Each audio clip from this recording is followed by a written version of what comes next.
Gloria Parker is a 70-year-old woman in Ohio, and she was, thanks to retiring and saving up until her retirement, she was able to buy a house. But that house is now at risk of being taken from her because of something called anti-nuisance laws, which, look, I'm gonna keep it real. I was not familiar with these. I think many people might not be, but let's talk about them.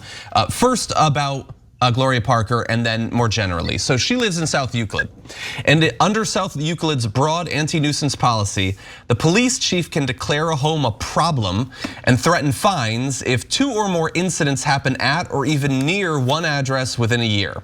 If the cops are called to the home again, the property owner can be punished with a series of escalating fines, regardless of whether they were at fault. And that is only one of the many ways that you don't have to be responsible for anything having to do with this to potentially be fined by so much that you might lose your home. In the case of Gloria Parker, her son is an adult and has schizophrenia, was punished under the law after her child's worsening mental health needs triggered repeated visits from the police. Now she's on the verge of losing the house because of over $12,000 in fines that the city has levied on her for 911 calls. Now that would be bad enough. 911 is a service, it's there, you're supposed to be able to use it. But what makes this even worse is that she wasn't the one making the calls.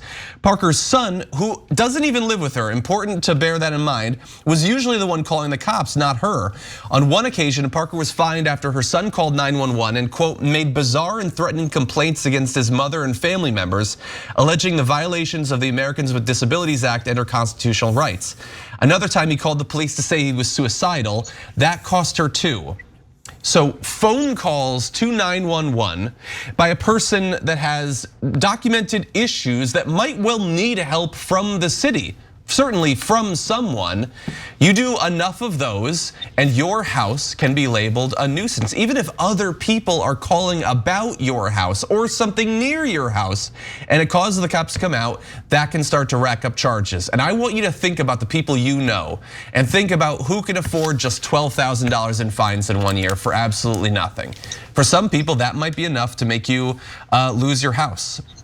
And of course, then there's the social context of who tends to get hit by these. You'll be shocked to find out that in America, this tends to be used in a racially discriminatory fashion. But before we get into all that, I wanted to give you both a chance to weigh in. Yeah, John, this hits 3 really important categories. One is class, and so, guys, you know this, and it happens in almost every story. You think they're gonna do these nuisance laws against homes in Beverly Hills?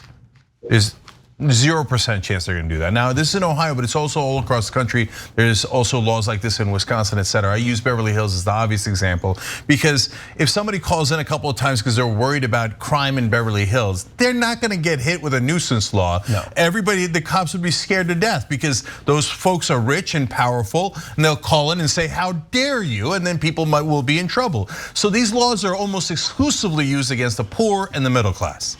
And then the issue of disabilities. They're clearly used more against people who have folks with mental health issues, which by the way is a big contingent in America. But now, if you call in and ask for help, they go, how dare you? We're gonna charge you more. Okay, that's unbelievable. Now, when you turn to race, here we go again. So, is it discriminatory? The key issue here is selective enforcement. Now, look, there's numbers to back this up. We'll share that with you in a second. But there's a quote from a mayor that just absolutely settles it. But even within this particular story, the lady who was affected said, there's an older white guy that lives across the street a little further down. Anybody that's non-white, he'll cuss them out, right? And so she explains that the lady that's next door to him, she's called the police on him several times. They haven't done anything to him. Okay, so now you're saying, well, okay, so that's one white guy who seems to be racist, and there's a lot of calls regarding his house. They don't do anything with her, they do, but maybe it's random. Now there's another town in Ohio, Bedford, where the mayor was explicit when they passed this law in 2005. He said, one of the things that we take pride in is middle class values. We believe in neighborhoods, not hoods. That is one of the reasons we passed that nuisance law tonight. And if that wasn't already super clear, he went on to say, I've made mention of the students walking down the streets, and those are predominantly African-American kids who bring in that mentality from the inner city. Oh my God. So the night they passed this law, the mayor went on and said, basically, we're doing it to target black people in this town. Nina. I mean, stunningly callous. And that mayor should be held to account. Both of these mayors actually should be held to account. And let's go back to our 70-year-old elder whose son is schizophrenic. And the city absolutely knows this, and they're still putting upon the senior. And she has to have many sleepless nights about whether or not she is going to lose her home. That should not be happening. South Euclid is actually in Cuyahoga County, where I live. I know some folks who live in South Euclid. I know some of the council people who live in South Euclid. And because of this story, I definitely left a message for 2 of the council members in that city to ask them to look into this. She should not have to be tortured like this on a regular basis. And just, I mean, I can't even imagine what it feels like to be at that age and that stage in one's life, and the threat of losing your home, on top of the fact that you have a special needs child who, although her child is grown, still have a special needs child, and the city would just exacerbate the pain that you are in. For the Bedford mayor, the community is gonna have to step up, and particularly the African American community needs to step up, because if I lived in that city, no way would that person be able to serve as mayor again.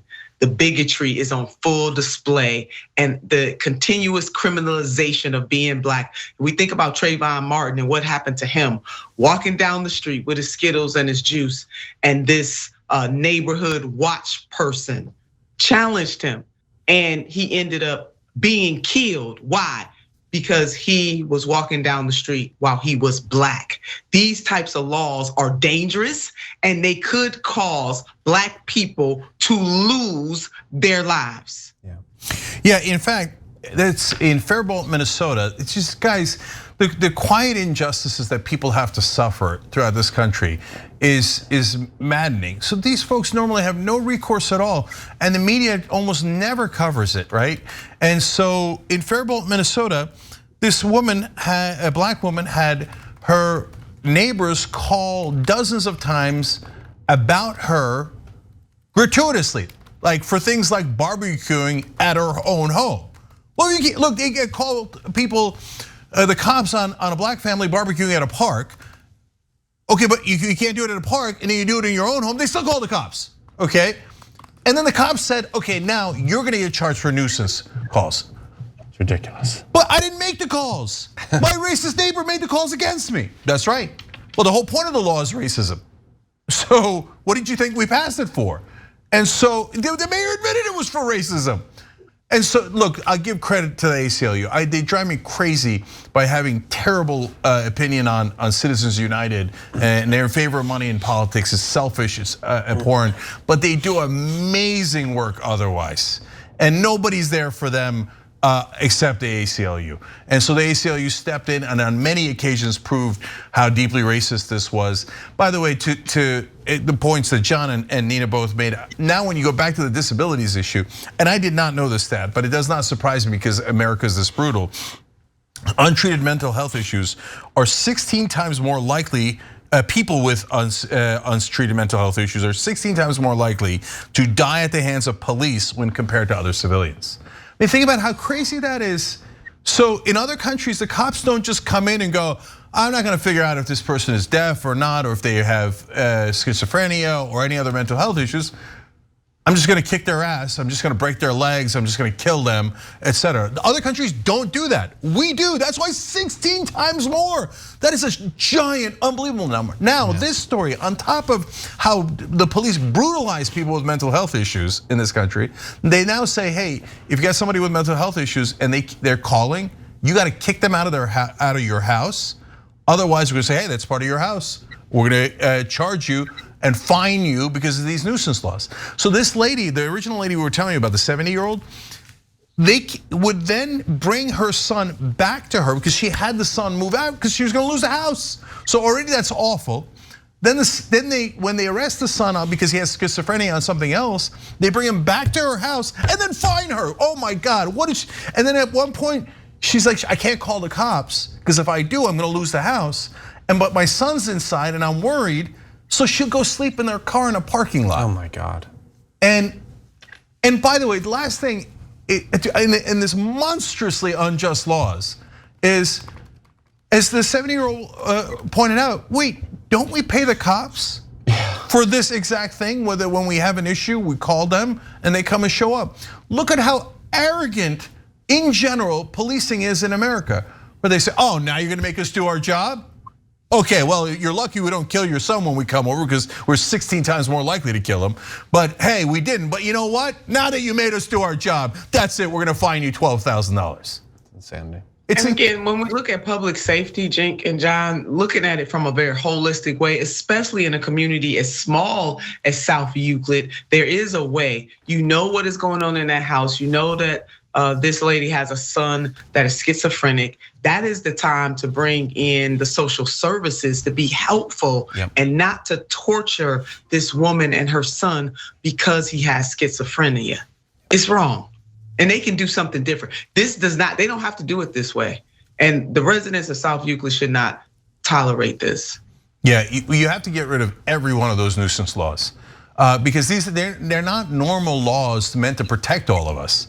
No, they're at best case scenario, they're meant to protect the cops from not doing their job. And by the way, other residents are now saying we're afraid to call the police. What if they take our house like they're doing to this lady?